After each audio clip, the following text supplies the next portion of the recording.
You call it a routine. But have you ever asked why you cannot rest until every single surface in your home is empty? There is a version of you that wipes the counter one more time before bed, even though it was already clean. There is a version of you that cannot sit down and watch a show, cannot close your eyes, cannot simply exist in a room until the dishes are gone and the pillows are straightened and the floor has no trace of the day left on it. And somewhere inside that ritual, there is a quiet, uncomfortable question you have never let yourself ask out loud. Is this really about cleaning? Or is this about something else entirely, something you have been managing without even noticing?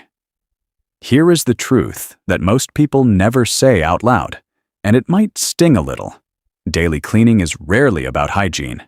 It is about control.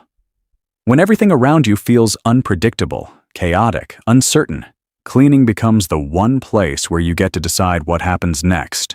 You move the cup stays moved, you wipe the table stays wiped. In a world that rarely gives you that kind of certainty, a clean room becomes proof that you still have power over something. So here is a question worth sitting with for a second, and maybe even leaving in the comments. Is a spotless home actually a sign of a calm mind? Or is it sometimes the opposite, a quiet performance of calm that is covering something underneath? You do not have to answer that out loud right now. But somewhere in you, you already know which one feels true. There is another layer underneath this one, and it goes back further than most people realize. For many people who clean every day, the habit did not start as a preference. It started as a survival response.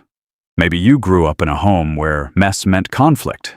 Maybe a messy room meant a parent would raise their voice, or silence would fall over the house in a way that felt heavier than shouting. So your nervous system learned something very early and very quietly. Clean equals safe. Mess equals danger. And that lesson never really left. It just changed shape.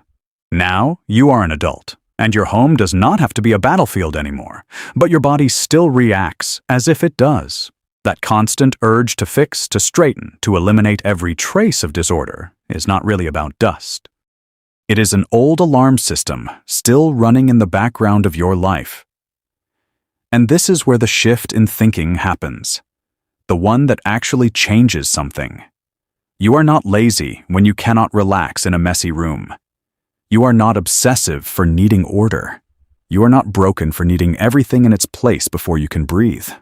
What you are is someone whose body learned a long time ago that control was the only form of safety available. That was not a flaw. That was intelligence, built out of necessity. But here is the part nobody warns you about. When cleaning becomes the only tool you have for managing anxiety, it stops being a habit and starts being a leash. You end up organizing your entire evening around whether the kitchen looks acceptable. You cancel rest because there is still one thing out of place. You feel a strange, almost physical relief the moment the last object is straightened, and then, within an hour, the low hum of tension creeps back in, looking for the next thing to fix.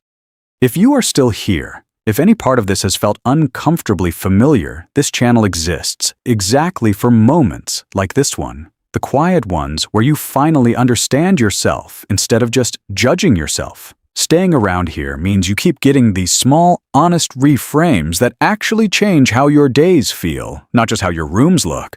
So what actually breaks this cycle? Not forcing yourself to tolerate mess, and not chasing more order either. The real shift happens when you separate two things that got fused together without your permission: cleanliness and safety. You start proving to your own nervous system, slowly, in small doses, that an unfolded blanket does not mean danger. That one dish in the sink does not mean your world is falling apart. You let one small thing stay imperfect on purpose, and you notice that you survive it. Then another. This is not about becoming messy. It is about becoming someone whose calm does not depend on perfect conditions. Real order stops being about erasing every trace of life and starts being about choosing what actually deserves your energy tonight, and what can simply wait until tomorrow without punishing you for it. So tonight, instead of wiping that counter one more time out of habit, try pausing for just one breath first.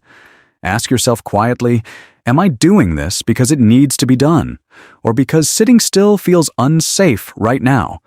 You do not need an answer immediately. You just need to start noticing the difference.